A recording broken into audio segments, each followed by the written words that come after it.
difficult for you if you were... Well, they would try book him for to. a In New TV York, they show. didn't get away with anything. There was no blacklist ever on theater, but it extended concert halls, outfits like the American Legion, the Veterans of Foreign Wars would picket, and so a lot of people in other places around the United States didn't want to be subjected to picketing and so forth. But New York, Greenwich Village, being the liberal place that it was, we didn't have a problem as far as putting on these concerts. In other words, we added to the hootenannies by having it at midnight.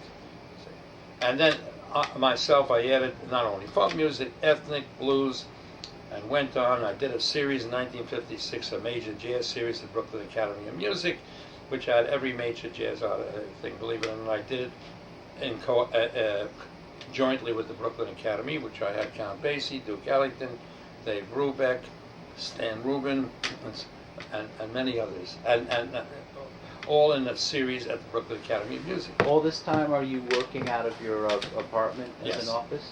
And I was living in Brooklyn, on Coney Island Avenue. so I imagine when you started, you're talking to the artists kind of as friends on a first name basis, but then as you go on, you're talking to managers, and now everything is becoming more complicated. Well, not With complicated. contracts and so forth. Well, sometimes not a contract, a handshake, but I got to know the managers, the agents, and the artists themselves. And some didn't have managers or agents, so booking. Well, it wasn't even a problem with many of the managers or agents because they needed work. See, I remember one time I booked Odetta, and the manager, a man named Albert Grossman, who was quite a fine manager and everything else, but a notorious bumser. What he did... Thought you turned it off. I did, I thought. Hold on. Time out. Okay. I'm sorry. We're talking about the incident with Saying Odetta worked with different managers, and one time she was a manager with, it was represented by Albert Grossman, who was quite a good businessman and manager. He came from Chicago. He got involved with the Gator Horn, which was a very famous folk music club, and he came to New York, and eventually he signed Bob Dylan and a lot of other, Peter, Paul, and Mary, and so forth. But at one moment in Odetta's life, as an artist, Albert Grossman signed her. Well, I had signed a contract with her personally or with some other manager or agent. He came down to the office and he said, "We can't take this money for what you're giving her." I said, "It's a contract. We made a contract." So I said, "I know. I mean, look, Odetta, I go back with her at that time a number of years. I actually paid for her to come from Chicago, a big $25 to fly from Chicago to New York at that time. And I had heard, by the way, in a church, a Croatian church in New York, and I flipped when I heard her. So I eventually got the book. But anyway, she had worked for me a different situation. She was on a Tom Lehrer show too at one time, and as an opening act.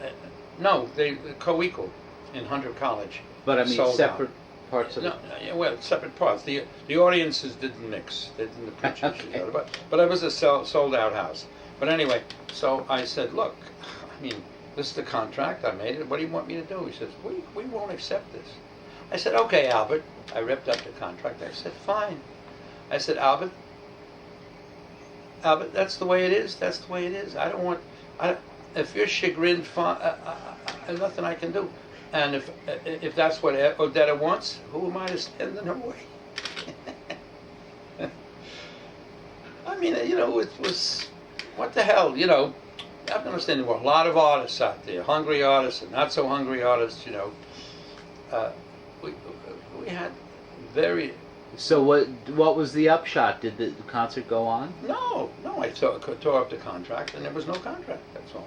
And I booked somebody else. No. I mean, later on, Odetta worked with me on many times at the gate. At one time, well, this was embarrassing in a way, but not for me. I'll tell you the story.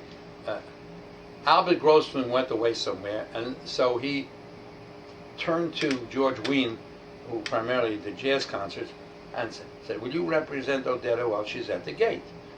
So, anyway, I knew George Wein. In fact, I had worked for George Wein later on, and I saved his ass by some concert bookings after they had a riot at Newport. But that was earlier,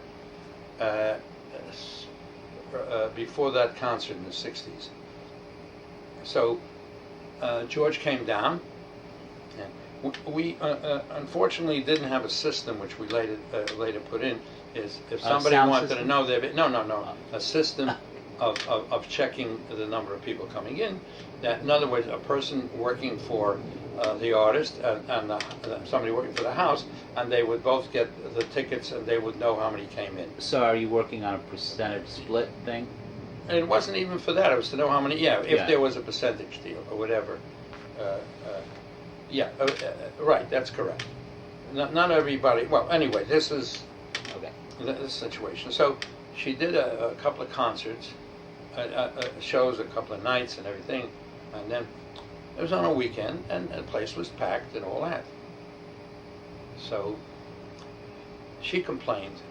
Odetta complained to George that, well, I sold out every night and so forth, and she said some figure 500, 600 people and all that. So I said, George, come with me. Count the chairs in the place. He counted them. He counted 319 chairs. I said, see, that's the way it is. So that was the end of that. Now, it was, I mean, I didn't want to embarrass her or anybody, but what was I going to do? Since we didn't have a system to corroborate. How can you put in 500 if you got 300 chairs?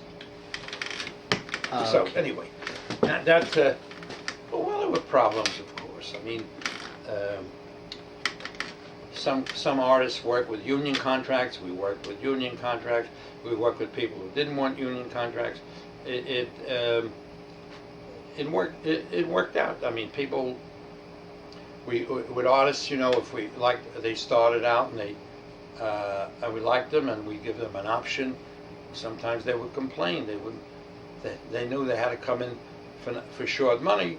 Ramsey Lewis pulled out on me, and they didn't want to come back on the option. So anyway, I'm sorry. Explain the option thing. The option is the owner is given an opportunity to book someone back at an agreed upon price in advance, which would be a little lower than what the artist would expect. But he doesn't know how good it'll be or it won't be if he comes back. So I didn't do too many of these contracts. I remember going with Ramsey Lewis, and he complained. He said the piano was no good and this and that, and I had to change the piano and do this and do that. So it finally worked out, but it left a bad taste in my mouth. So. Well, Dad, you gotta take care of the piano, but that's just my bias. Do you have any? It wasn't the piano, believe me. It was Ramsey Lewis. Okay. Do you have any other memories of strange or unforeseen things that happened during concerts, whether it was from the artists or the audience or the weather or? You heard about the famous flamenco concert with was Mario Escudero. There was a dance of Vicente. Mario was a guitarist, fantastic. Somebody like Montoya or Sabicas. And so I worked out a concert with him and a group of flamenco singers and dancers called Quadro Flamenco. So it was all on Carnegie Hall, and I worked very hard, put it together and everything else. Problem again. He didn't like what we were paying him. The manager said. So he was hiding from us, and we didn't know where to find him because we had the concert coming up. Are you like, is it a day or two away? Yeah, well, at that point, it was a week away. We finally located him and everything else, and the manager said, well, his hands are falling off because he's playing so hard, and all sorts of excuses. And I said, well, are we going to do the concert or not? I mean, if you want to stay in the country, I told him, I said, you came here to work and everything else. You made a contract and you're not honoring it. So anyway, we finally worked it out. So concerts there, full halls coming out, and I introduced them. And I had done various flamenco concerts before with Carlos Montoya, which was the world's, I would say, best recorded, most recorded flamenco artist anyway. He used to do the same thing again and again with different companies. So he kept him busy. Anyway, so Mario Escudero was a star, and there was a whole group. So before he goes out, the Quadro Flamenco, they had a cantador, which was a canta, which is a singer, and they dancers. So is this the opening act? The opening act. And this cantador is terrific. I forget his name. I signed him, by the way. I'm still not getting royalties from that Fanta. We did a record on Electra, by the way. Well, in the beginning, we made a couple of bucks. So. I think every month you don't get a check from them, right? No, not in a month. Once a year you get it. That's So right. last number of years, I would get something that says we got 0 zilch. We sold 2 in Czechoslovakia, 2 in Bolivia, 1 in Germany. Okay. You owe them money. Yeah, right. Well, I'll tell you some other stories later. Anyway, what happened? I was backstage then, by the side, by the curtain. So this cantor is singing, and he's emoting, and the audience is going wild and crazy. All of a sudden, I wasn't even looking out. I turned my head and I heard a bang, a crash. Mario Escudero had taken his guitar and banged it over the head of the singer, the cantador. Stunned. This isn't Carnegie Hall. Carnegie Hall. Oh no. Anyway, thank God they didn't have to go to the hospital, this and that. Mario played his part. I mean, there must have been such a tremendous jealousy, I couldn't account for anything else. Anyway, that's something that happened. The guy was just too good, and he couldn't stand it. Couldn't stand it. It was rivalry, it was jealousy, I don't know, but it was nutsy. Oh my God. Well, we had